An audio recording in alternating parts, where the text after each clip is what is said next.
Et nous reprenons nos quartiers, nos carnets de nuit pour feuilleter l'actualité culturelle pour ce premier numéro de l'année 2019. Une année que nous vous espérons sereine, riche et surtout culturelle. Bien le bonsoir à vous, très heureux de vous retrouver pour un autre vol de nuit qui va nous conduire à scruter, à pénétrer les univers de ceux qui nous font le plaisir d'être avec nous pour cette autre aventure nocturne, bien sûr, de Culture Club sur les ondes voyageuses de Canal Algérie. Nous avons le plaisir d'avoir pour ce premier numéro de l'année Mohamed Salih. Bonsoir. Bonsoir.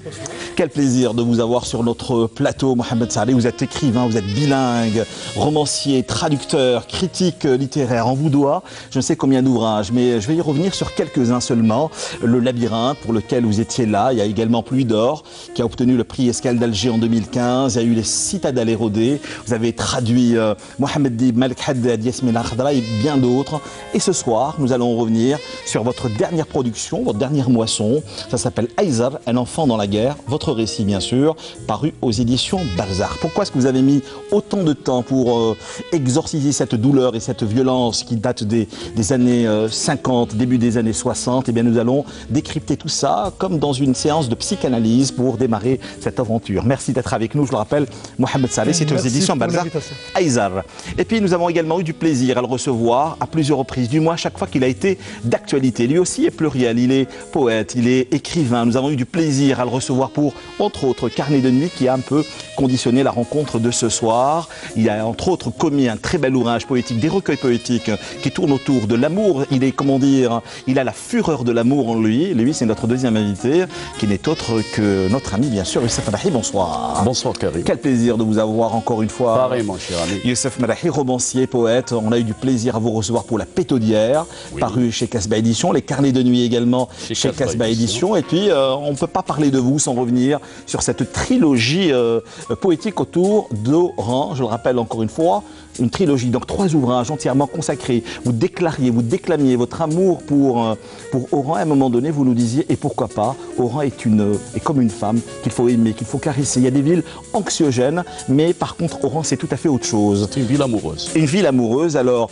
je le rappelle encore une fois, Oran, échelle 31, avec laquelle vous avez dialogué avec ce grand artiste qui n'est autre que Denis Martinez. Puis Oran, toujours et encore, à travers un deuxième ouvrage, échelle donc à rebours d'Oran, avec Halima Lamine et ses personnages désarticulés et assez inquiétants. Et puis moi, Oran, avec Mustapha Dali, que nous saluons bien sûr au passage. Eh bien, nous reviendrons ce soir sur votre dernière production, vous aussi, pardon. Ça s'appelle Nuit, qui nous renvoie vers les débuts des années 80, cela dit en passant, mais plus actuel que jamais, avec des illustrations de Teglit Koseila aux éditions Apix. Ça vient tout juste de sortir. C'était pour le Salon international du livre, bien sûr. Merci beaucoup, Youssef Madahi. Et puis, nous voulions cette émission plurielle, comme d'habitude, assez polyphonique. Et cette fois-ci, nous avons donné la parole à cette femme pétale qui s'est envolée, mais qui s'est posée sur notre plateau. Elle a marqué à tout jamais l'histoire de la peinture algérienne des années 60 jusqu'à ce jour, toujours sur un projet. Elle va nous parler également de 2 grandes dames qui ont marqué, entre autres, la mémoire picturale, la mémoire plastique algérienne et même maghrébine, africaine et mondiale, à savoir donc Baya, mais aussi Aïcha Haddad. Et puis elle résume toute sa vie à travers un très bel ouvrage qui a été réfléchi, réalisé par le musée des Beaux-Arts, je le rappelle encore une fois, à Alger, face à la mer. Et ma fille qui a... Et votre fille, bien sûr. Bonsoir, Souheila Belbahar. Bonsoir. Quel plaisir de vous retrouver. Vous avez réellement traversé le siècle et vous nous racontez tout cela de votre vie familiale. On est réellement dans une forme d'intimité en ce qui vous concerne, jusqu'à cette décennie noire, quand vous nous parliez dans votre ouvrage de la colombe blessée, jusqu'à ces projets sur lesquels vous travaillez aujourd'hui. Insatiable, Souheila Belbahar. Ben écoutez, je suis possédée par les arts plastiques depuis mon jeune âge. Donc c'est normal, ça fait partie de la vie d'un individu. C'est une façon de s'exprimer et d'exister aussi. Donc, Alors, voulez-vous rendre hommage ce soir, eh bien, écoutez, je suis encore là. Hein. Avec un grand plaisir. Vos questions et vos réactions sur cultureclub@entv.dz pour cet autre vol de nuit. Mohamed Salih, bonsoir. Bonsoir. Donc, je le rappelle, votre ouvrage, Aïzar, un enfant dans la guerre, votre récit autobiographique, romancé, aux éditions Balzac. Je le disais en début d'émission, vous avez mis beaucoup de temps, vous avez été productif pendant de très longues années, vous avez toujours parlé de vos actualités sur ce même plateau, mais également ailleurs. Mais pourquoi revenir aujourd'hui sur cette mémoire tourmentée de l'enfant que vous étiez? Vous l'avez si bien dit, cette mémoire tourmentée, cette douleur m'a accompagné depuis ma tendre enfance. Moi, je suis né au milieu de la guerre, donc dès l'indépendance, ce sont les récits de guerre, ce sont les récits des parents, les récits de guerre et de la montagne, du déplacement forcé, l'exode, voilà, déplacement de population, l'exode forcé qu'a connu toute une région au sud de Cherchel, qui s'appelle d'ailleurs Aïzar. C'est-à-dire, j'ai tenté d'écrire cette histoire pendant plusieurs fois, mais je n'ai pas pu. À chaque fois, le problème se posait, comment vais-je parler de cette période? Est-ce que je vais écrire un roman, donc se basant sur des faits réels, mais tout en utilisant beaucoup de faits fictifs, et puis parler de l'enfant, parler du père Moudjahid qui a subi la torture, parler de la mère, parler du quotidien, parler des autres personnes. C'est un récit polyphonique, je le disais. Oui, hein, oui, à plusieurs voix. Hein. Ça aussi, le problème qui s'est posé, est-ce que je vais raconter l'écrivain, le narrateur extradigétique qui va raconter l'histoire, ou bien je vais donner la parole, et c'est vers la fin que je me suis dit, je vais donner la parole à chacun des auteurs de toute cette tragédie. Il y a l'enfant, la mère, le père et plusieurs personnes qui ont été aussi des agents qui ont vécu cette terrible tragédie. Et quelle belle dédicace à mon père, ce paysan analphabète, saisonnier agricole chez les colons qui n'a pas hésité à se jeter corps et âme dans le feu de la révolution pour libérer notre terre du joug du colonialisme.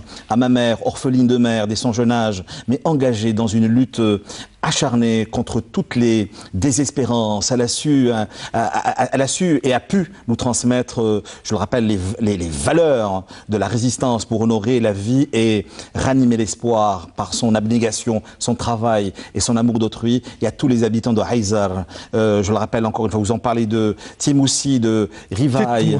Timoussi, exactement. Ils m'ont ouvert les livres mémoires et prêté leur langue afin que je puisse donner corps à ce récit. Et ce récit, vous le commencez, je le rappelle encore une fois, Mohamed Salih, Aïzar, un enfant dans la guerre, je le rappelle aux éditions Balzac, vous écrivez « Aussi loin que je remonte dans mes souvenirs, ma mémoire bute sur les images nébuleuses d'un exode collectif forcé vers le nord. Une caravane constituée d'hommes, de femmes, d'enfants et d'animaux marche sous un ciel pluvieux, longeant des sentiers escarpés. La terre est boueuse, glissante. Les hommes tirent furieusement les ânes et les mulets chargés de victuailles et de vaisselle, rassemblés dans la précipitation et surtout dans la peur. Et cette peur accompagne réellement tous vos personnages, tout cet imaginaire de l'enfant que vous étiez. Un enfant qui, à un moment donné, était presque dans une forme de rejet de la violence, puisque les enfants, n'ont pas approché la guerre comme les adultes. Il y avait une forme d'innocence qui a habité votre enfance. Bien sûr,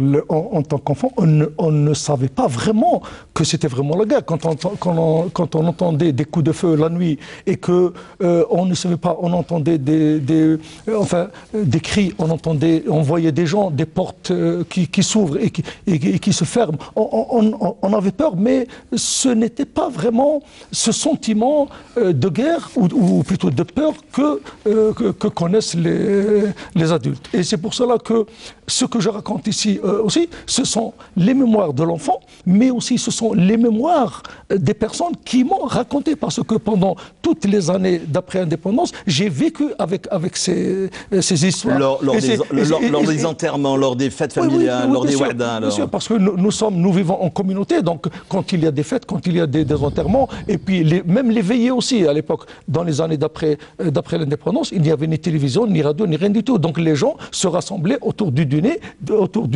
et entamaient des discussions. Et bien sûr, dans les discussions, on ne parlait pas ni politique, ni pensée, mais les gens racontaient, chacun racontait l'histoire qui lui tenait à cœur. Et ces histoires-là se sont accumulées, hein, et je ne les ai pas entendues une fois, deux fois, trois fois, mais plusieurs fois. Donc c'est pour cela que j'ai emmagasiné pendant des années et des années, et aussi petit à petit, en grandissant, je commençais à déceler la souffrance des personnes qui racontent ces histoires dans la vibration de la voix, dans les émotions. Par exemple, mon père, quand il nous racontait ses années de prison et de torture, on sentait qu'à un certain moment, il s'arrêtait de parler et il se taisait, parce que ça lui faisait très mal. Et aussi, quand toutes les grandes personnes parlaient de cet épisode d'avant la guerre, quand ils étaient dans la montagne, ils vivaient quand même dans la misère, mais ils vivaient dans une certaine paix, disons, une vie qui n'était pas très tourmentée. Et tout d'un coup, la guerre arrive. Bien sûr, quand les moudjahidines arrivent dans la montagne, ils apportent l'espoir. Parce que les moudjahidines leur disent, voilà, vous vivez dans la misère, et nous, on vous offre le rêve de votre vie. Et c'est pour cela que tous les habitants, donc les jeunes se sont directement, ils ont pris les armes, ils sont allés à la rencontre des moudjahidines pour justement se soulever contre l'armée française.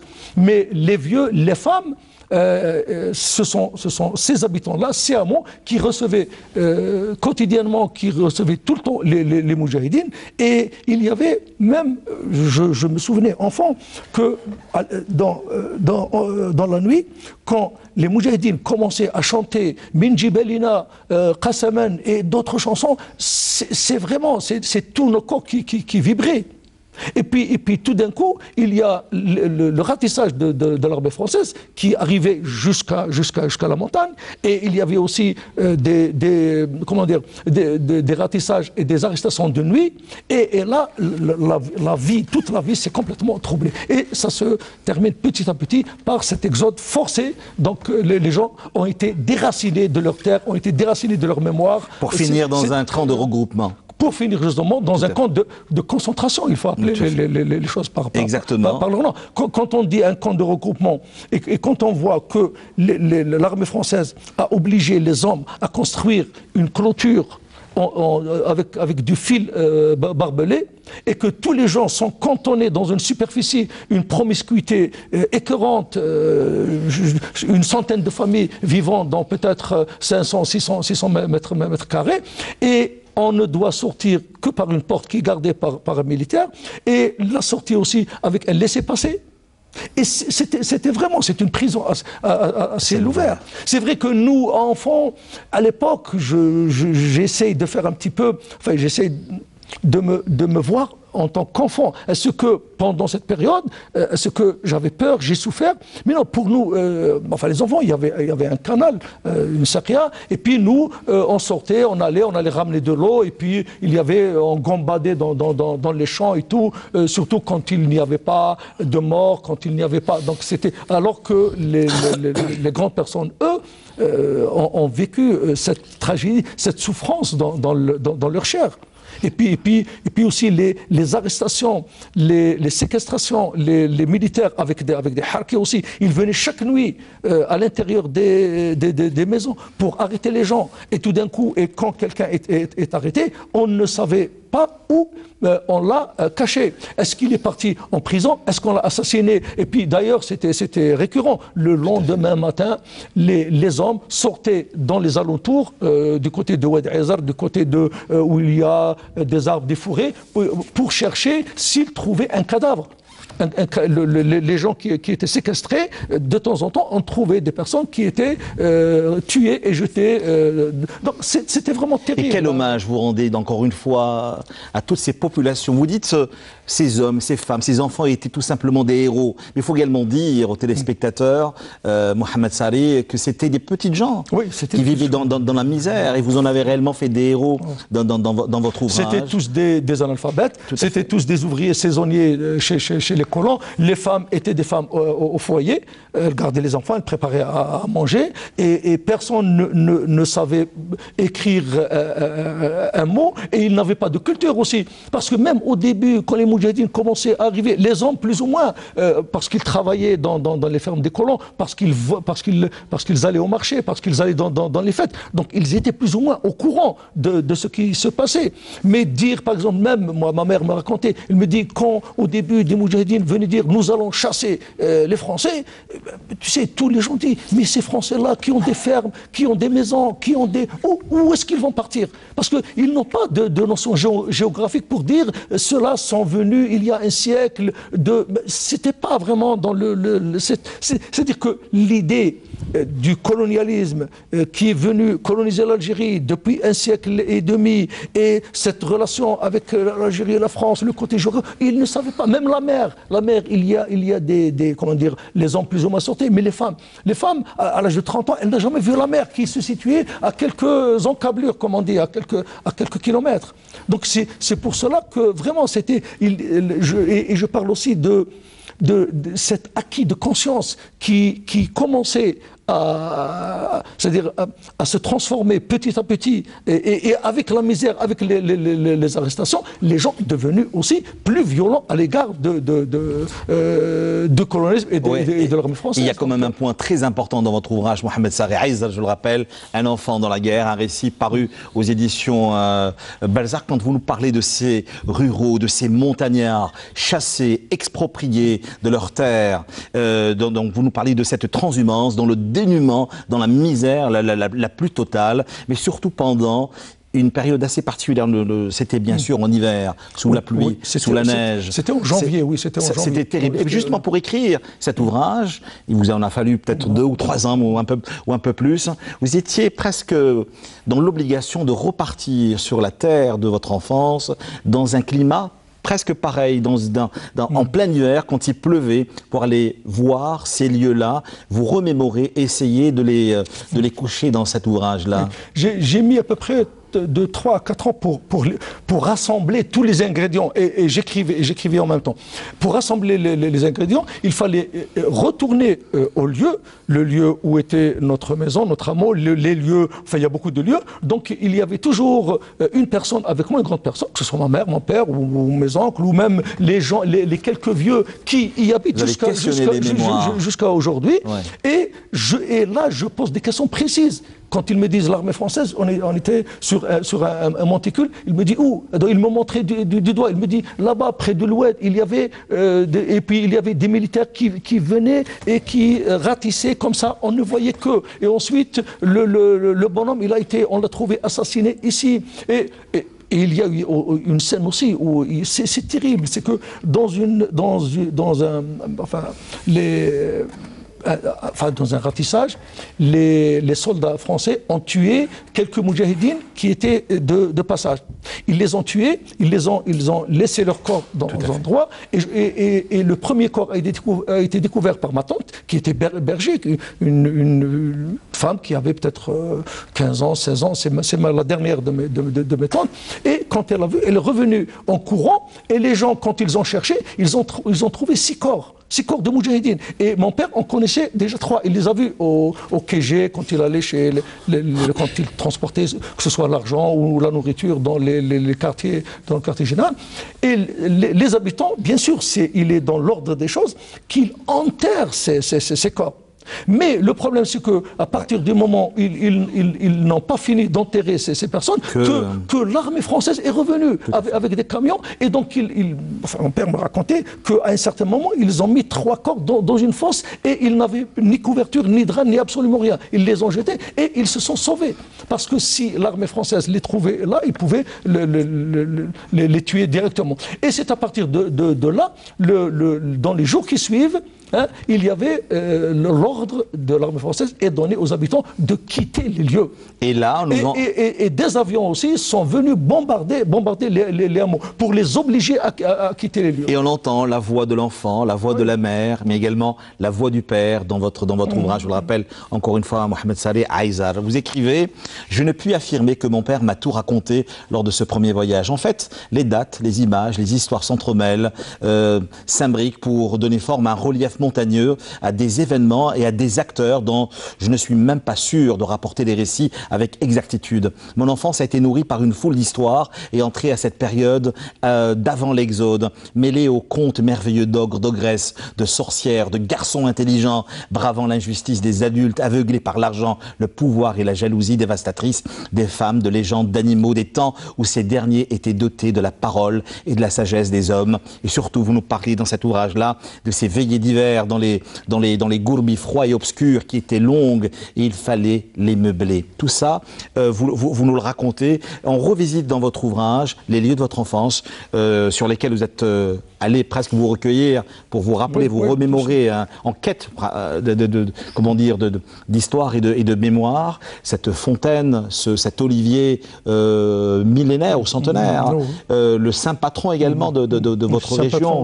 Vous en parlez également dans cet ouvrage-là.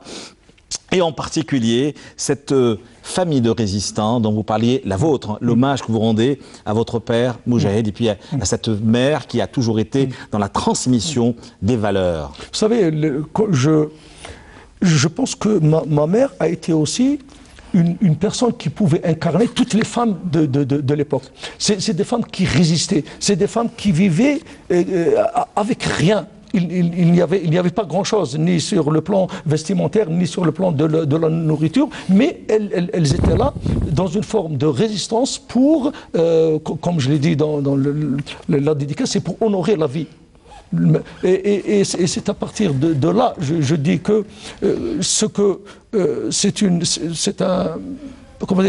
c'est un honneur pour ma mère, mais aussi pour toutes les femmes qui vivaient à l'époque. Et aussi pour les pères aussi. Parce que quand on parle aussi des hommes, tous les hommes, tous les hommes ont participé à la guerre de libération, mais aussi le plus grand problème qui était, et qu'on entendait pendant des années, c'est comment résister à la torture. C'est comment ne pas révéler les noms des gens qui étaient, révéler les noms des moudjahidines et révéler aussi les noms des personnes qui hébergeaient les moudjahidines et qui donnaient de l'argent et qui donnaient de la nourriture. Donc la résistance, elle était partout chez tous ces hommes.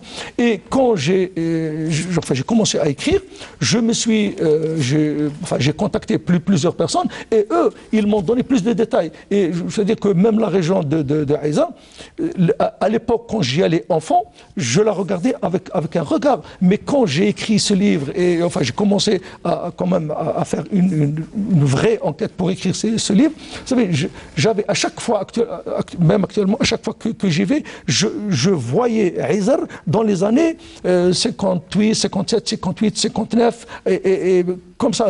C'est comme si actuellement, c'est une région qui est plus ou moins déserte. Mais à l'époque, il y avait beaucoup de familles qui y vivaient.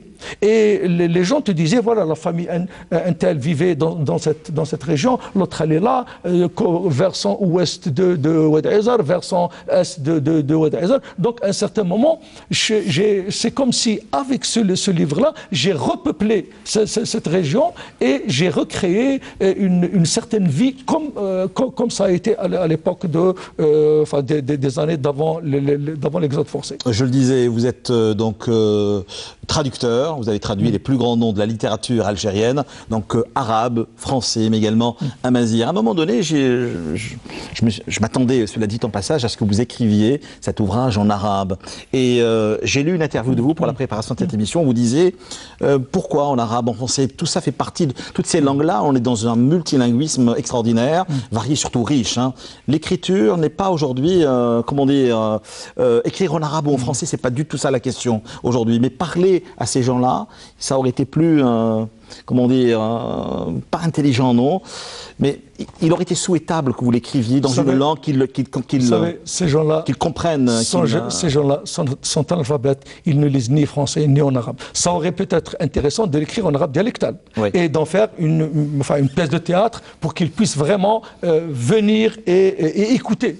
Hein, ou dans un film qui peut être diffusé, ça peut faire l'objet d'un film. Mais l'écriture, c'est vrai, moi je fais partie d'une génération où nous avons été à l'école d'abord en français, nous avons été arabisés et pendant des années on était sur les deux langues et aussi le fait de traduire aussi. J'ai traduit, comme vous l'avez dit, la trilogie de Mohamed Dib, 4 romans de Yasmina Khadra et tous les écrivains algériens, Salim Bachi, Maïssa Bey, comme Hamid Skif, enfin. Donc, vous êtes dans cette richesse identitaire. Donc l'écriture, je me suis dit aussi, il y a aussi un plan, je me suis dit que je vais d'abord l'écrire en français pour que les gens qui pouvaient lire et qui ont vécu cette époque puissent le lire, parce que les gens aussi qui ont vécu cette époque, comme par exemple, moi j'ai un oncle qui a eu le certificat d'études, je lui ai donné le roman, il y a un autre aussi oncle, c'est le cousin de mon père aussi, qui est même un personnage, le petit enfant, qui a lu un texte devant le préfet d'Orléansville, dans la Ouada du Timoussi, et ils ont lu le livre avec une très très grande émotion, parce que eux, ça leur rappelait. Eux, ils ont été jusqu'à avoir le certificat, jusqu'à avoir un brevet, donc ils pouvaient lire ça.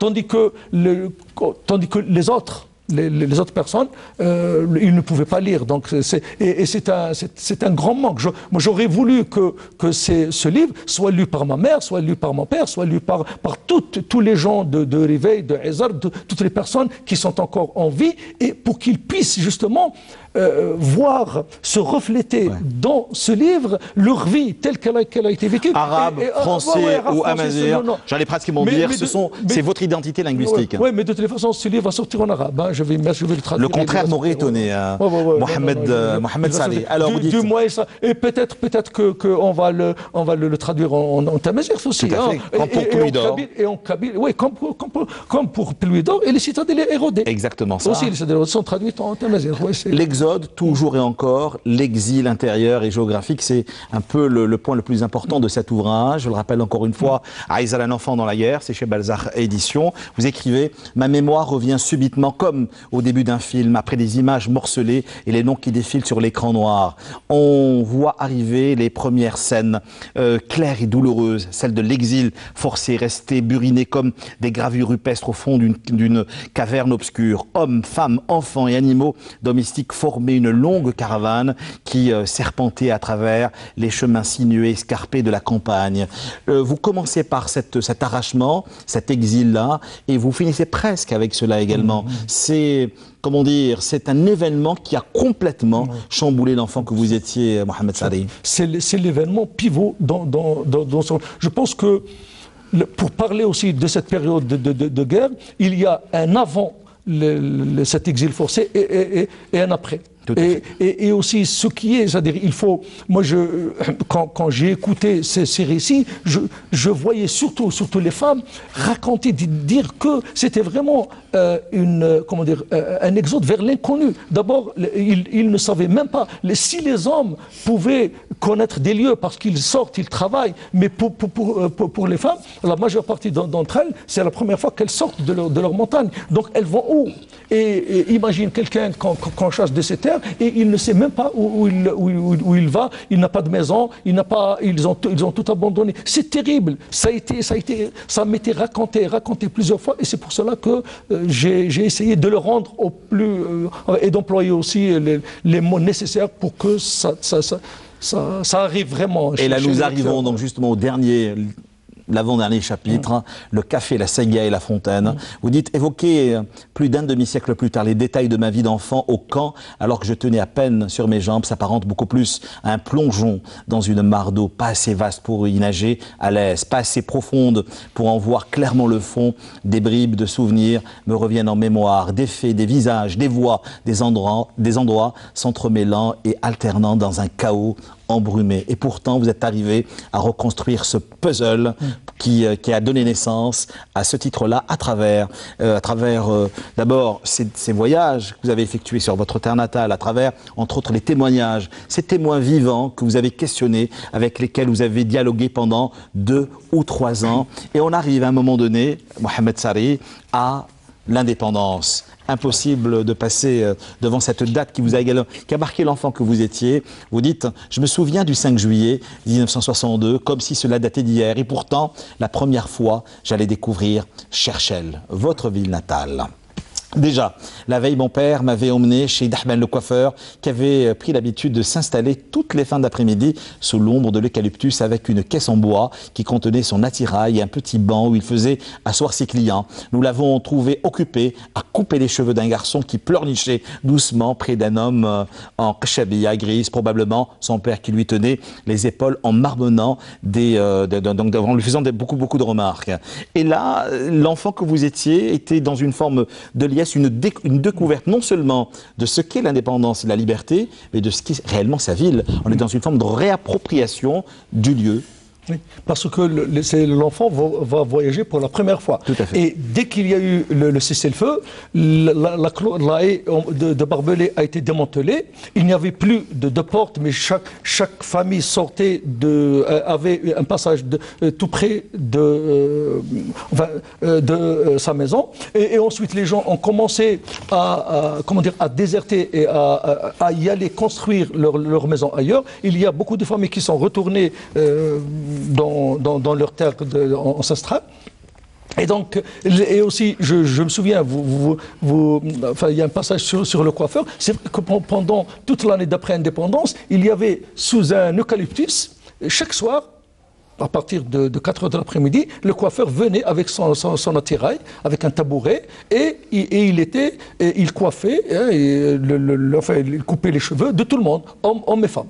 Et donc je me souviens que c'était presque un rituel. Il y a beaucoup de personnes qui viennent autour de ce coiffeur, qui s'appelait effectivement Dahman, et les pères emmenaient leurs garçons, et puis même les adultes venaient aussi couper leurs cheveux. C'était vraiment quelque chose qui était vraiment... Et puis pour écrire aussi, pour me souvenir aussi de la sakia, du café, de la fontaine qui s'appelait... De l'olivier. De la fontaine où on ramenait de l'eau potable qui s'appelait Touchna. J'ai dit aussi, il y a un ami d'enfance que j'évoque ici qui s'appelle Amar, et il y a mon cousin aussi, Dader Abdelkader, et c'est eux qui m'ont aussi rappelé certains événements, parce que eux aussi, ils se souviennent. Donc je me dis, non, c'est pas...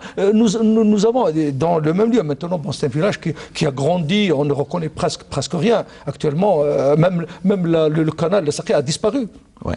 Disparu. Et vous avez tout reconstruit, votre imaginaire. Oui, c'est réellement ça l'avantage de l'écriture et de la littérature. Hein. Et de l'amour. C'est pour ça, moi, je remercie toutes les personnes à qui j'ai discuté et qui m'ont apporté leur témoignage, qui m'ont aidé à reconstruire toute cette vie depuis les montagnes de Hazar, depuis la Grande Ouada de 54 et tout ce qui s'est passé jusqu'à l'indépendance, jusqu'au cessez-le-feu, où c'était vraiment, il y avait une liesse extraordinaire. On voyait tous les gens danser, crier, Tahiyat al-Jazair, l'Istiqlal. Voilà donc un récit autobiographique romancé de l'enfant qu'il était. Ça s'appelle Aïzar de Mohamed Sari. Je le rappelle encore une fois, c'est aux éditions Balzac. Je vous le conseille vivement, en vente libre chez les bons libraires pour démarrer ce premier numéro de l'année 2019. Question-réaction, cultureclub@untv.dz. Autre ouvrage, autre approche, autre univers, celui de Youssef Malahi. Bonsoir. Bonsoir. Nuit, bien sûr, avec un S, s'il vous plaît, avec des illustrations illustrations de Koseila Taglit, c'est aux éditions Terrilt. Donc Terrilt. C'est aux éditions donc APIC, c'est sorti lors de l'organisation du 23e Salon international du livre. C'est un univers, vous avez déjà approché une écriture qui a vu le jour dans les années 80. Vous étiez un peu déçu de la première édition, ça vous a réellement poussé à revenir et à nous donner encore une fois et à nous faire découvrir vos univers poétiques des années 80 de jeune homme que vous étiez. D'abord, avant d'aborder cet ouvrage, qu'est-ce que vous faisiez le 5 juillet 1962 ? Les souvenirs de l'enfant que vous étiez. Mohamed Sari m'a remis, il m'a renvoyé, disons, près de 50 ans, voire plus de 50 ans en arrière. Oui. Puisque moi-même, j'habitais un petit village au bord de l'Oued Sebaou, qui est connu. Oued Sebaou. Ouais. C'est un village qui est situé entre l'Oued Sebaou et l'Oued Aïssi, qui s'appelle Issiakhen. Issiakhen qui veut dire Issir, quelque chose que l'eau commence, ça veut dire érosion tout simplement. Et au milieu de notre village, il y avait une caserne. Et tous les ratissages, principalement ceux des harkis, des goumiers, je le précise, étaient d'une violence et d'une férocité, d'une cruauté inimaginable. Ce que je ne partage pas avec Mohamed Sari, c'est que je suis un enfant de la guerre. Je suis né au début des années 50. J'avais cette conscience de la misère, de la violence coloniale. D'autant qu'à quelques centaines de mètres du village, il y avait une fosse commune où les parachutistes à l'époque ramenaient dans des hélicoptères les dépouilles des martyrs tombés au champ d'honneur pour les enterrer dans cette fosse commune. Ce qui fait que, et en 62, on est monté à pied, l'affaire de 6 à 7 kilomètres, du village jusqu'à la ville de Tizi Ouzou, donc qui est la capitale de la région. Exactement. On s'est défoulé comme pas possible. Ça a été une deuxième naissance, ça a été une renaissance. On a vu enfin ce que l'on croyait comme étaient des ombres de la nuit. On a vu enfin les Moudjahidis, avec leurs bardas, avec leurs armes, avec leur fierté, avec leur dureté, etc. On les a vus défiler devant nous. Et on a eu l'occasion de voir aussi les grands noms de ceux qu'on entendait parler de certains noms de dirigeants du maquis, et on les voyait enfin devant nous. Et là, c'était... personnellement, j'ai grandi un peu ce jour-là. C'est la différence d'âge d'enfant qui fait la différence dans la perception des choses. Absolument. Et toi, tu étais un peu âgé, donc un enfant de 10 ans quand même. 10 ans, oui, j'avais... Ce soir, ça va être une psychanalyse de groupe. Hein, oui, mais si on continue comme ça... Mais vous êtes déjà sur un divan rouge. Mais sincèrement, dans ce que disait Mohamed Sari, je me retrouve totalement avec cette campagne environnante, avec ces arbres. On avait tous des endroits fétiches. On avait tous des endroits où on allait s'asseoir, on allait discuter. Et vous avez également toujours été dans cette quête mémorielle, dans vos ouvrages, jusqu'à celui-ci. Je crois que personnellement, j'habite ma mémoire. Ouais. Je ne peux pas. Une mémoire un peu torturée comme celle de Jean Sénac. Torturée comme celle de Jean Sénac et comme celle de Jamal Amrani. Tout à fait. Que vous citez. Faut-il le rappeler? Sénac qui disait « J'ai pleuré, j'ai traîné de nuit mon imposture, en suppliant le ciel de casser ma fureur. Ta gentillesse au fond de ma détresse dure, mon oreille n'entend qu'un nom, qu'une rumeur. » C'est à la mémoire, bien sûr, d'un grand journaliste, féru des régions du Grand Sud et de poésie, qui était notre collègue, bien sûr, à savoir Kélimou Djilali, que vous avez... Abdelkrim, exactement. Qui était d'abord mon condisciple à l'ENA. Ensuite, on est devenu... pas un ami, c'est beaucoup plus que ça. C'est un pote. C'est un confident. Un frère d'encre. Oui, non, c'était mon petit frère. Ouais. C'était vraiment mon petit frère. Et je crois que j'ai beaucoup plus appris avec Kélimou Djilali parce que c'était quelqu'un qui était politiquement bien formé. Tout à fait. Très bien formé politiquement, Abdelkrim Djilali, qui possédait une plume, vraiment une plume très très très affinée. Il avait une écriture très recherchée, et malheureusement, du reste, il a fini comme journaliste. Tout à fait, ici à Canal Algérie. Ici à Canal Algérie. Il a bourlingué dans la presse. Il a bourlingué dans la presse depuis la fameuse équipe de l'unité. Tout à fait. La fameuse revue de l'UNJA. Al-Wahda. Al-Wahda, où il y avait Abdelkrim Jilali, il y avait Amzan Farhani, il y avait comment il s'appelle, Arsqi Metref, il y avait Abdelmajid Kawa, il y avait Mohamed Dorban, Allah yarhamou, Salah Shkirou, moi-même, etc. Excusez du peu, hein, que des noms qui ont... Oui, que des noms qui ont percé plus tard, soit dans la Révolution africaine, soit dans Algérie Actualité. Alors, Nuit, je le rappelle, c'est aux éditions APIC. De la première à la dernière page, il y a 101 nuits. Tout à fait, exactement. Oui. On est toujours dans le questionnement, dans le doute, mais surtout l'absence qui a construit cet ouvrage-là. Quand vous parlez à Leïla, votre muse, vous la taquinez, on est toujours, je le disais au sommaire de l'émission, dans cette fureur de l'amour. Quand vous lui dites, vous lui parlez, est-ce qu'elle vous a réellement répondu? Ça, on le saura. Vous dites, Leïla, ton silence occupe tous les recoins de ma mémoire pour te confondre. Il faut me bâillonner. Qaïs le poète d'abord, l'amant ensuite, l'alternative, je la veux, mais en ai-je le pouvoir? Aimer, est-ce ainsi? La douleur, la fêlure, vous ont toujours habité. Hein. Mais la politique amoureuse, universelle, ouais. Qu'elle soit d'origine arabe, qu'elle soit d'origine occidentale, qu'elle soit d'origine algérienne, elle est bâtie, elle est construite sur l'absence. Du reste, toute la poésie algérienne, c'était le thème... Une longue poésie à l'absent. Oui, non, mais l'absence-présence. Oui, tout à fait. L'absence, entre guillemets, bien sûr. L'absence-présence... C'est ce qu'on retrouve, là. Hein. Oui, c'est ce qu'on retrouve dans ce recueil. Oui. C'est ce qu'on retrouve dans beaucoup de recueils des poètes algériens de la génération des années 70.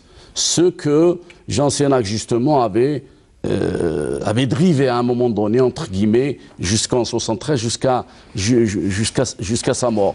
Mais dire que Leïla est ma muse, je ne pense pas, parce que dans ce livre, je cite Leïla, je cite Elsa d'Aragon, je cite Hizia, je cite aussi Fadma de Cheikh El-Hasnaoui. Ouais.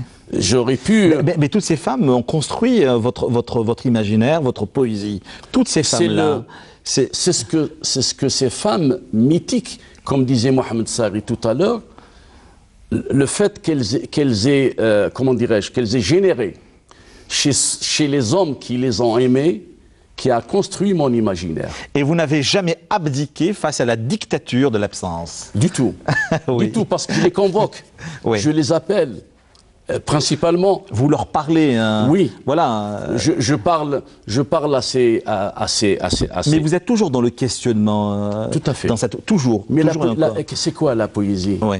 La poésie, à la différence du roman, qui est une écriture de la préméditation. Je ne parle pas du récit, je parle du roman.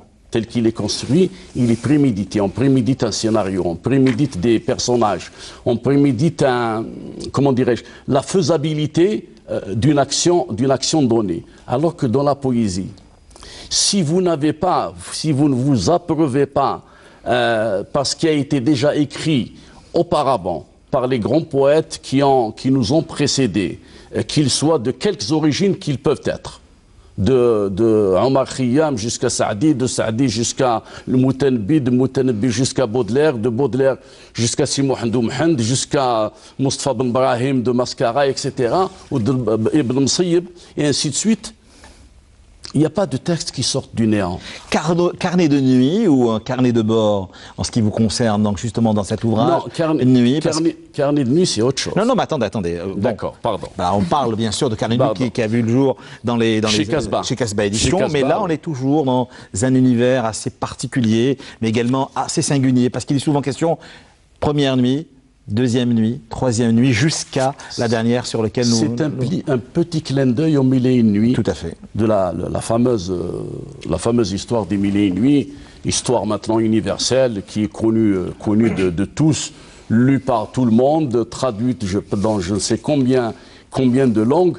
Ben, je ne peux pas faire 1001 poèmes, j'ai fait 101 poèmes. Et à l'origine, Nuit devait être un roman. Un peu dans le sillage de Post-Scriptum. Post-Scriptum, là où le poète s'adresse à sa muse et où la muse lui répond. Mais là, pas de réponse, mon cher ami. Pardon? pratiquement pas de réponse là dans cet ouvrage. Si, il y a des... Presque, j'ai bien dit presque. Mais attendez, on va y revenir. Oui, on va y revenir. Quand vous dites par exemple, Leïla, écoute la parole du poète comme lui, je suis le veuf, le ténébreux, l'inconsolé. Il n'y a malheureusement plus de prince dans cette fable qui m'englue. La mort frappe à ma porte et appose son empreinte irrémédiable. Adieu donc, laissez-moi tisser mon poème pour éviter la corde de Nerval. Oui, pour éviter le suicide de Nerval. Voilà. Nerval s'est suicidé à 33 ans avec une corde sur un bec de gaz. Donc, c'est un peu Qaïs, c'est un peu l'Hasnaoui, c'est un peu Aragon, c'est un peu toutes ces personnes, tous ces hommes qui ont essayé d'approcher une femme et qui n'ont pas réussi. On est pratiquement dans les amours impossibles. Hein. Tout à fait. Voilà. Le mythe des amours impossibles, c'est ce que j'essaie de, disons, d'analyser, entre guillemets, ou d'intellectualiser, d'écrire pour être plus simple, pour donner un peu une certaine tonalité, un certain vécu de toutes ces personnes-là qui ont fait que l'amour a été mystifié. À un moment donné, vous étiez presque dans une forme de désespérance lors de la 39e nuit, oui. Mon cher ami Youssef Malahi, quand vous dites « Leïla, existes-tu » N'est-ce pas le cauchemar de Qaïs qui se prolonge, immortel amour qui se prend comme l'absinthe, les mots tissent le poème inutile dans son inversion et la chair. Donc, à mon demi-siècle, je dédie 1000 une malédiction. On est réellement aujourd'hui dans cette malédiction, cette souffrance-là, s'est-elle étiolée depuis l'écriture de cet ouvrage, depuis les années 80 ? Il y a beaucoup d'exagération dans l'écriture poétique. Oui. Parce qu'à un moment donné, le poète écrit dans une certaine fureur. Le poète écrit dans une certaine passion. Le poète écrit avec beaucoup de colère. Encore une fois, à la différence du roman. Le romancier... Vous êtes entre les deux, vous. Non, quand j'écris mon roman, je suis dans une autre... Dans une autre optique, dans une autre approche. Je suis dans une autre forme, disons, psychologique. Mais quand j'écris de la poésie, on sent... Il y a cette passion, il y a cette chaleur, il y a cette envie de... disons, de sortir de ses tripes, de sortir du fin fond de sa mémoire, tout ce qu'on a emmagasiné sur un thème donné. Et là, le thème, c'est bien sûr Leïla, c'est bien sûr Elsa, c'est bien sûr Aragon, je veux dire Fadma de Cheikh El-Hasnaoui. Je le précise par beaucoup de gens. Si je dis Fadma, ils vont se dire de qui il s'agit. Fadma de Cheikh El-Hasnaoui. Cheikh El-Hasnaoui a consacré un poème magnifique sur Fadma, à telle enseigne que la légende dit que Cheikh El-Hasnaoui a quitté l'Algérie et n'a jamais remis les pieds en Algérie à cause de Fadma. Tout à fait.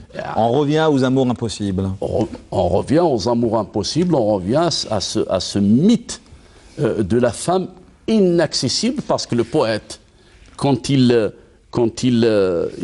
mythifie la femme en tant que personnage, il la voit comme étant quelque chose d'inaccessible.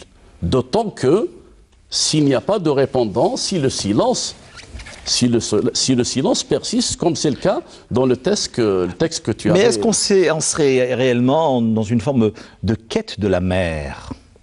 Parce qu'à un moment donné, vous écrivez lors de la 55e... Oh, tu as bien lu le texte. Tout à fait. Ben, merci. Vous savez, on a la mauvaise réputation de ne pas lire les livres, hein, nous les animateurs. Non, c'est pas ce que je voulais dire. Cela dit en passant. Pardon. Je vous rappelle, Youssef Malahi, oui, c'est aux éditions APIC, vous écrivez « Leïla, aurais-je le mal de mer ?» Les deux mers, il est question des deux mers, bien sûr. « Au fort de la tempête, le mal de toi. Irais-je m'adosser à ma peine et maudire ta peau ?» Lien ténu, Jemila, aurais-je l'impatience de tirer le drap de l'oubli? Aurais-je surtout le temps de tout dire dans ce délire arithmétique? Et puis à l'arithmétique revient souvent Alors Jemila, c'est la dulcinée de Bouthaïna. Oui, on revient encore une fois à toutes ces femmes qui... Tout à fait. Le fait de confondre la mère et la mère... C'est Bouthaïna qui a dulciné de Jamil. Ah oui, pardon, Bouthaïna, excuse-moi. Bouthaïna, le dulciné de Jamil, oui. Excuse-moi, oui. Heureusement que Sarah est là avec nous aujourd'hui. Donc, le fait de confondre la mère maternelle et la mère, disons... la mère vineuse, disait l'aveugle. La mère vineuse, comme disait l'aveugle de Abderrahmane Djelfaoui. Exactement. Là, tous ceux qui écrivent, et moi en premier, nous portons en nous une fêlure, nous portons en nous une blessure. Quelle que soit la blessure, elle apparaît à un moment donné. Si je cite seulement Yasmine Akhdara, le fait qu'il était arraché de sa famille pour aller à cette école, c'est un déchirement tout à fait total. Il nous parlait de blessures béantes, encore béantes, sur ce même plateau il y a quelque temps. Dans son livre L'écrivain, par exemple. Quand je me rappelle de Jamal Amrani, lui qui porte la blessure de la torture coloniale, n'est-ce pas? Et qui a toute sa vie durant a vécu dans la marge de la marginalité. Je reprends sa propre expression. Quand je me rappelle de quelqu'un comme Sénac, par exemple, qui lui a vécu un drame incroyable dans sa vie, touché dans sa chair, etc., nous portons une fêlure. Moi, la fêlure, c'est cette absence maternelle. Et la mère, toujours et encore, lors de la 61e nuit. Tu te rapproches, Karim. Voilà. Leïla, aucune femme ne mérite mon amour, seule ma mère le mérite. Il y a longtemps que je ne l'ai vue, cela risque de durer. Leïla, j'ai 1000 légendes à tisser pour une préhistoire des sens. Enfin, il me restera l'épaule de mon enfant pour y reposer un crâne velu de vertige. Qu'est-ce qui reste Quelle est la seule alternative de secours pour un être humain si ce n'est la maman? Et quand la maman est absente... Et là, on vous sent encore ému, du coup, hein, oui, bien sûr. Et qu'est-ce qui reste à un adulte quand la maman est absente? C'est bien l'enfant, ses enfants, ou l'enfant d'une manière générale, pour s'y appuyer, pour trouver du réconfort. En fait, on n'est que de grands enfants. Faut pas se dire on ne guérit jamais de son enfance. Et moi, j'ai toujours été non seulement dans une quête mémoriale, mais une quête de mon enfance aussi. Parce que, encore une fois, je rejoins ce que disait Mohamed Sali. Parce que vous pensez sérieusement que je vous ai mis l'un côté de l'autre par hasard? Non, je n'en doute pas. Vos univers, dialogue, il y a comme un fil rouge ou un fil invisible. Oui. On appelle ça le khit ar-ruh dans l'âme. Voilà, c'est ce qui vous réunit ce soir. Nous sommes des enfants de la guerre, on n'a pas eu d'enfance. Oui. Moi, j'ai pas eu d'enfance. Dans ma poésie, j'ai toujours parlé d'enfance débris. Mon enfance a été... On est toujours dans les mémoires troubles, comme le disait si bien Mohamed Saleh en début d'émission. On vit son bonheur, on ne l'écrit pas. Mais on écrit ses tourments et ses angoisses et ses misères et ses malheurs. Est-ce que la littérature universelle ou la poésie universelle, d'une manière générale, est basée sur une blessure, sur une béance, sur une absence, sur un tourment, sur une angoisse, quel que soit le... Les premiers grands textes de la littérature sont nés de blessures douloureuses. Oui. L'Odyssée d'Homère, c'est par exemple. L'Odyssée de Gilgamesh, c'est le déluge, le grand déluge. Donc voilà, c'est le fameux livre de Goethe. Les souffrances du jeune Werther. Oui, c'est extraordinaire. Il y a des gens qui se sont suicidés. Dorénavant, nous allons faire payer tous nos invités pour faire leur psychanalyse tous les dimanches ici sur ce plateau entre 22 et 23 heures. C'est décidé. Karim, ma psychanalyse, elle est entre tes mains. Tout à fait. Avant d'aborder, bien sûr, la dernière ligne droite, avant la fin de l'émission. Alors là, nous arrivons, si vous le permettez, Youssef Melahi, à la 99e nuit, parce que la 100e nuit, j'allais pratiquement dire, on n'en pas en parler. Hein. Nous allons inviter ceux qui nous regardent à aller pousser la porte de leur libraire et découvrir ce qui va réellement se passer. Va-t-elle vous répondre? Y a-t-il une forme de sérénité? Y a-t-il une forme d'apaisement? Eh bien ça, vous le saurez à la lecture de l'ouvrage de Youssef Melahi, Leïla, les heures renferment leurs tentacules autour de ma raison. Il y a pire, s'insurge Qaïs, ton absence, ton silence, ta mort, Leïla, la tombe qui me fait pleurer se confond avec le sol. Avant toi, les ténèbres, après toi, c'est toujours et encore les ténèbres. Si tu permets, je voudrais bien préciser une chose. Tout à l'heure, tu parlais de Halima Lamine. Oui. Halima Lamine n'a pas illustré Carnet de nuit. C'était Nordine Chigran. Non, je dis, il y avait une collaboration entre. Ouais, à un moment donné, oui. Voilà, mais à travers tous ces personnages désarticulés. Oui. À un moment donné, c'était beaucoup plus ces recueils de poésie à elle, qu'elle a elle-même illustré. On retrouve ces personnages désarticulés, etc.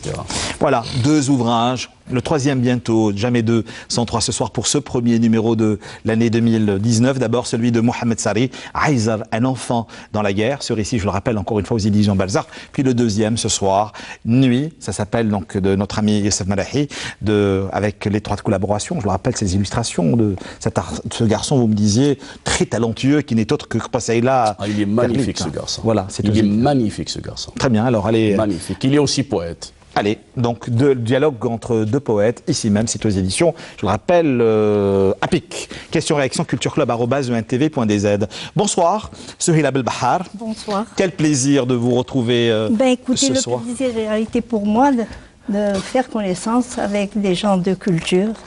Merci, madame. Vous devriez venir... Vous êtes aussi une femme de culture, madame. Il faut avec tout ce que vous avez sur le besoin de la culture. Oui, tout à fait. Tout à fait. C'est tellement, ça fait partie des nourritures terrestres. Vous êtes un illustre aîné. Je vous ai vu tout à l'heure, j'ai tout de suite reconnu Madame El-Bahar. Parce qu'on vous connaît de... Et là, je me demande, je me pose des questions. Est-ce qu'on vous aussi, vous êtes dans le questionnement. Pardon. Vous aussi, vous êtes dans le questionnement. Non, pas tout de suite, je vais être bref. Est-ce que dans les écoles, on parle des déchirements de l'époque?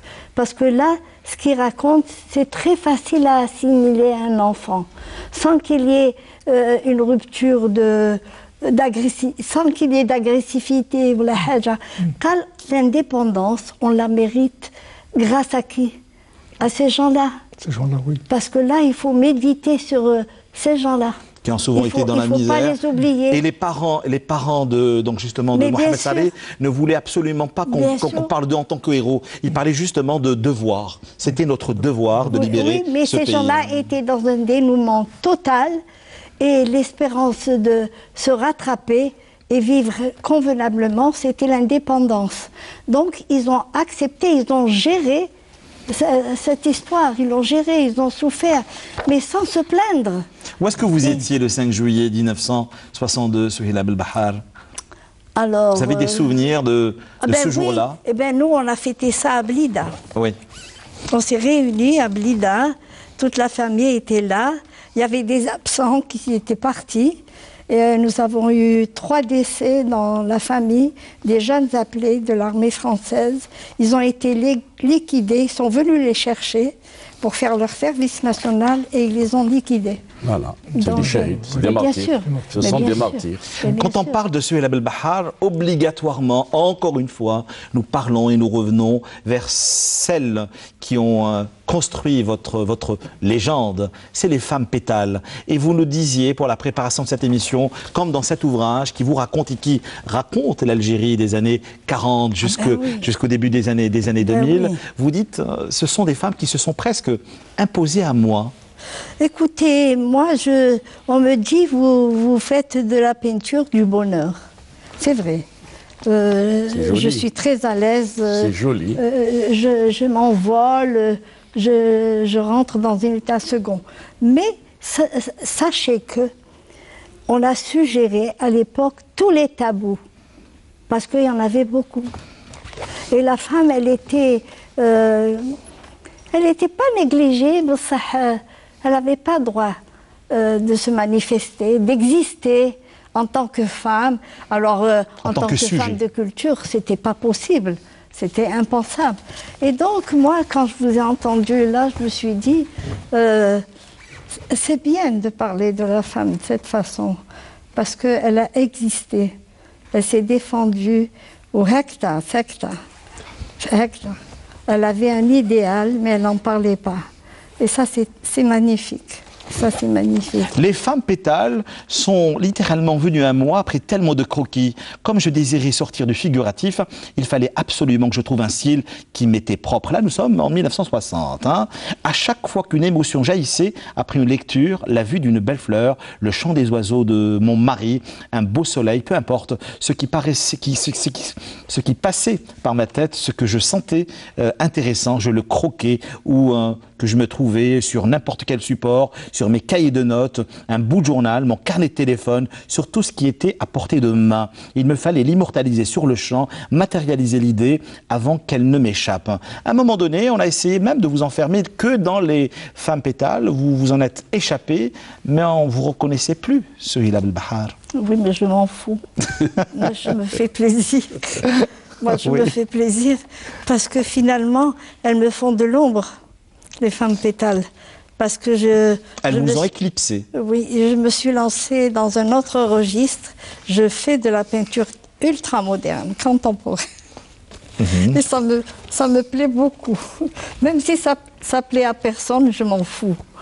Moi, je me plais d'abord à moi et c'est un peu peut-être égoïste, mais je m'en fous. C'est pas égoïste. Moi, je suis en train de vivre un bonus divin. Donc, je ne veux pas le rater.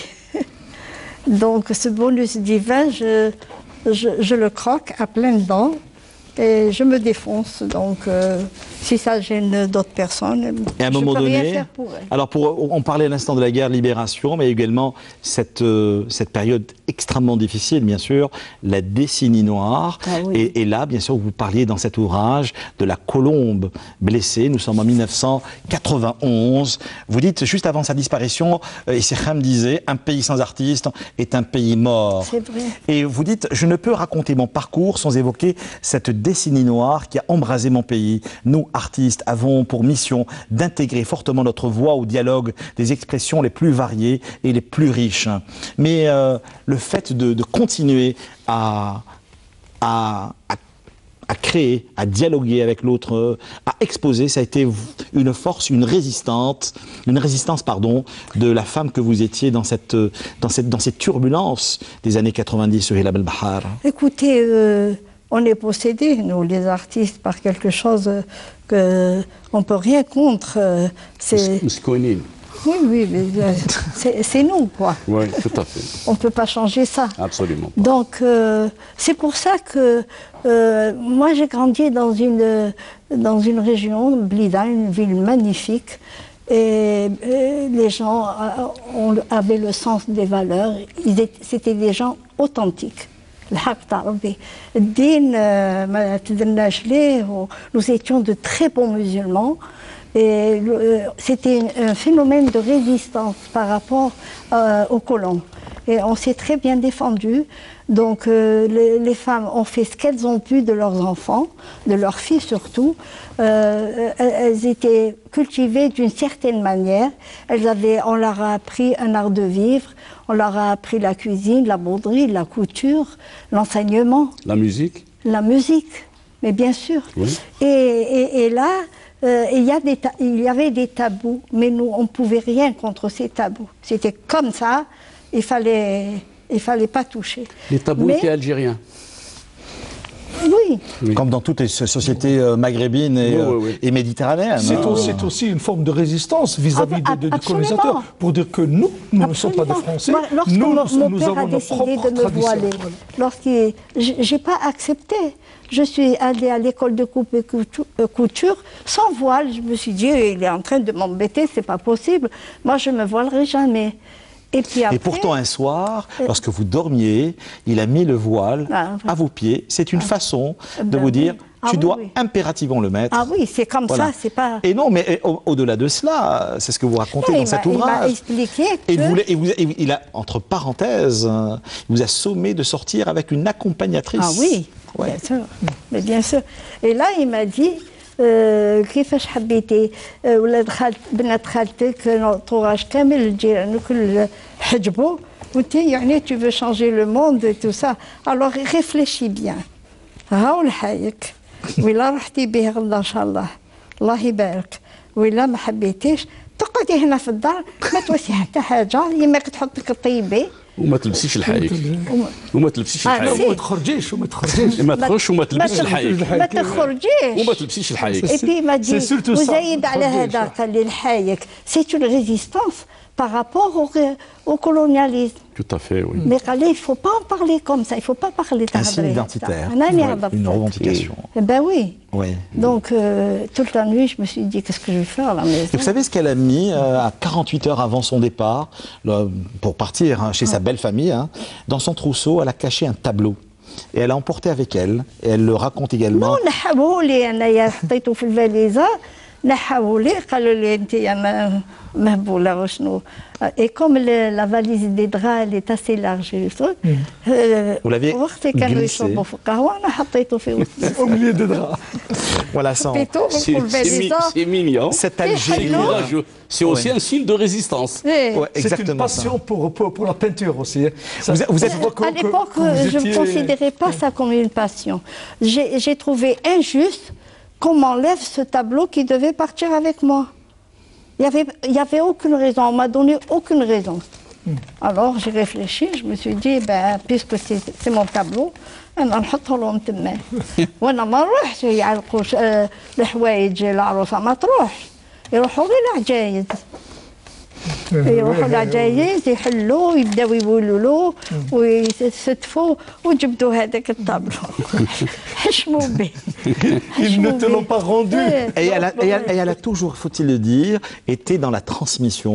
C'est la raison pour laquelle, bon, on va revenir dans quelques instants sur votre actualité, mais vous vouliez par la même occasion revenir et nous parler de deux femmes qui ont également construit et conditionné également votre parcours en tant qu'artiste peintre.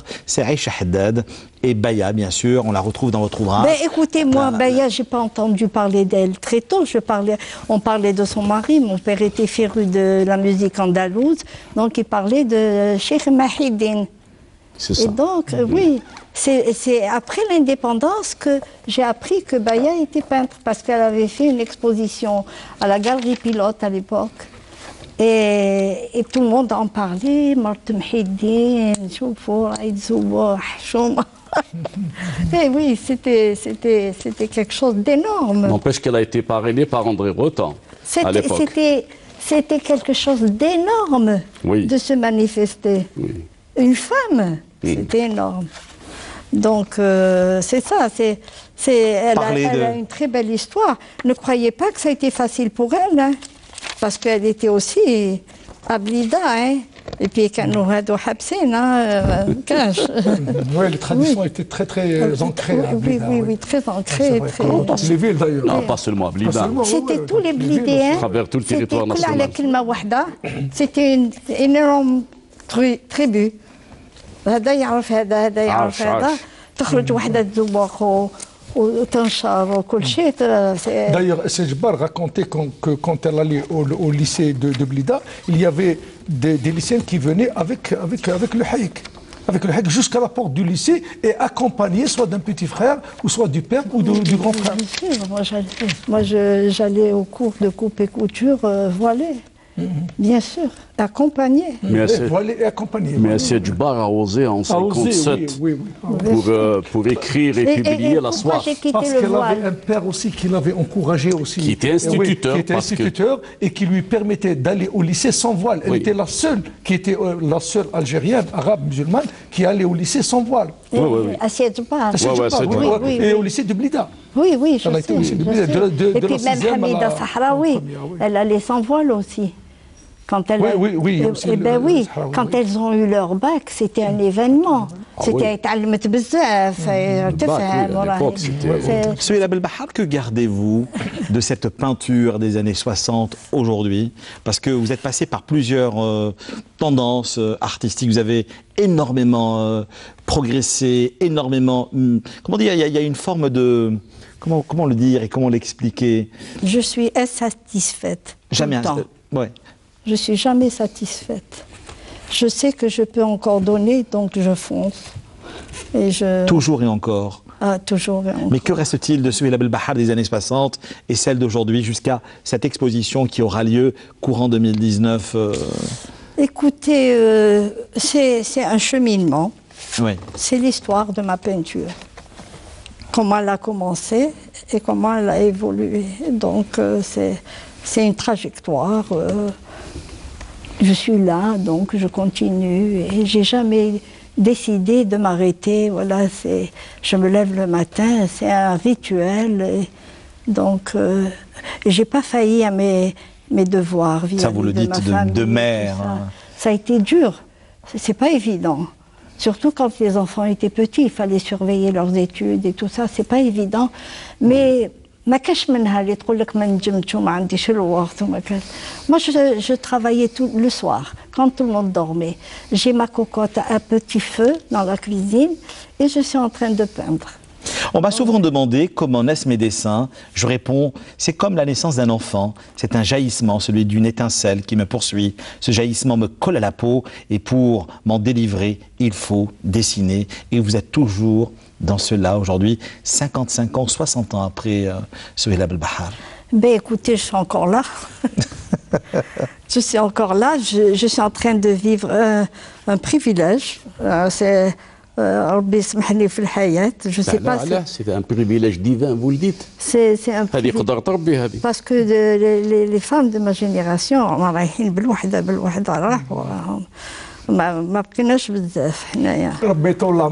art, elle dit, mon art me tient toujours en haleine. Je reste assoiffé de couleurs et de nouveautés. Parfois, avant même de commencer un tableau, il est dans ma tête, avec son format et son thème. Je le sais, car je le sens. Il arrive aussi que ce soit tout le contraire. Des fois, je me souviens même pas comment j'ai fait pour arriver à cette ligne, à ce résultat pictural. Une amnésie effrayante. C'est vrai. C'est tout à l'heure quand il est poète. Est-ce que vous saviez ce que vous écrivez? Non. Ben voilà. Moi, je ne sais pas ce n'est qu'après, je ne sais pas si vous allez partager mon avis, ce n'est qu'une fois le texte écrit, le poème écrit, et d'ailleurs on dit de la peinture que c'est de la poésie visible. Oui. N'est-ce pas? C'est une fois le poème écrit, je le laisse, j'y reviens le lendemain, 2 jours après, je me dis... est-ce que ça sort de chez moi? Est-ce moi qui ai dit ça? Et du reste, dehors, quand je rencontre comme ça des gens, on me pose la question, d'où tu sors ça? D'où tu sors ça? Ninjak Hada. Je ne sais pas quoi répondre. D'où tu sors ça? Je dis, je ne sais pas. Bon, un roman, j'explique. Il y a un personnage, il y a une trame, il y a un scénario, etc. On a romancé à côté. Mais la poésie et la peinture, il y a un fil invisible. Il y a cette... Et vous avez toujours dialogué avec les plasticiens? Oui, absolument. J'ai beaucoup de fascination pour les peintres. Alors, quand je suis rentré pour la première fois dans l'atelier de Denis Martinez, c'est un blidéen. Un blidéen aussi. Il le revendique. Il le revendique. Avec beaucoup de force. Hargne. Avec beaucoup de force. Quand je suis rentré chez lui, mais j'étais effaré. Quand je suis rentré, quand j'ai vu pour la première fois les tableaux d'un peintre naïf, du Tizi Ouzou Simou Al-Kchaï, mais je me suis dit, c'est pas possible.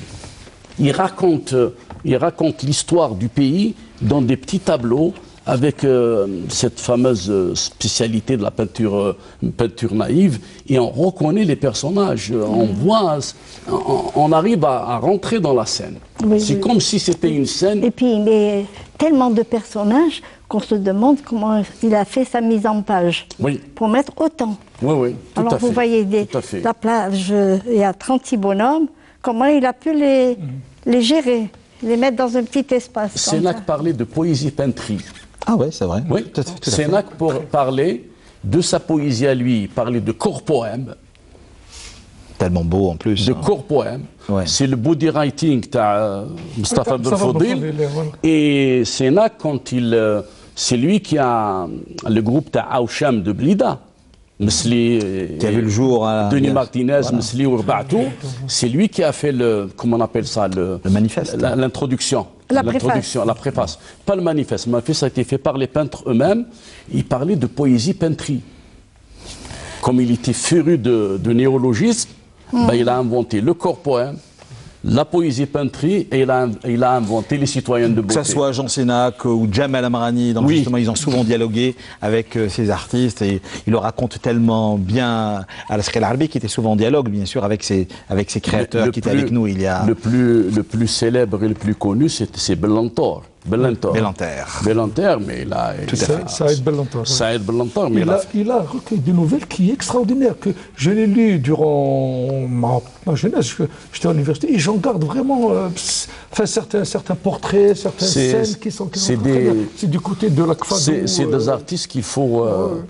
Et ce qu'il faut dire aussi, nous garderons toujours en mémoire vos récits et vos univers, parce que, me dit le réalisateur, c'est déjà la fin de l'aventure, cet autre vol de nuit que vous retrouvez bien sûr tous les dimanches soirs autour de 22 h. L'ouvrage pour lequel on a eu un coup de cœur pour ce projet.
L'ouvrage